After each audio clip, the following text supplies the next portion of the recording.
আজকে তো দোল পূর্ণিমা, কিন্তু মনেই হচ্ছে না যে আজকে রং খেলার দিন। আমাদের বেলায় আগে সকাল থেকে তোড়জোড় শুরু হয়ে যেত রং খেলার জন্য। তুমি এখানে বসে আছো, আজকে তো দোল পূর্ণিমা, তোমার মেয়ে বন্ধুদের সঙ্গে রং খেলতে যাবে বলে আমার মাথা খারাপ করে দিচ্ছে। এত বড় মেয়ে বন্ধুদের সঙ্গে রং খেলতে যাবে? কি বললে? পূজা রং খেলতে যাবে? যাক না তাহলে, ক্ষতি কি আছে? বাচ্চাদের তো এইটাই মজা। তুমি মেয়েটাকে বারণ করো না গিন্নি, মেয়েটা মনে কষ্ট পাবে। বাবা ও বাবা, আমি বন্ধুদের সঙ্গে রং খেলতে যাব?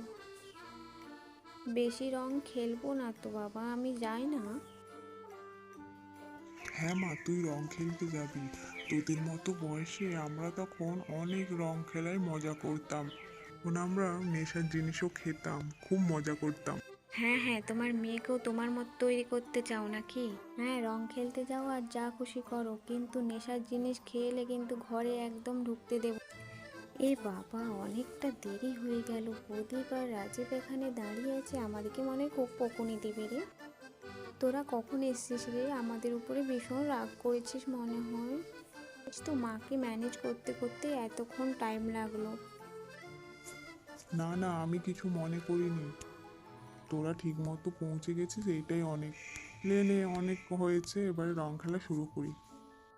শুভ দোল পূর্ণিমা পূজা। শুভ দোল পূর্ণিমা রাজীব, ইয়ে হো। এবারে প্রিয়াঙ্কাকে আর প্রদীপকে রং মাখাবো চুপি চুপিয়ে। বন্ধুরা, শুভ দোল পূর্ণিমা তোমাদের সবাইকে। আমাদের মতো তোমরাও বন্ধুদের সঙ্গে রং খেলো, খুব মজা হবে আর খুব ভালো লাগবে।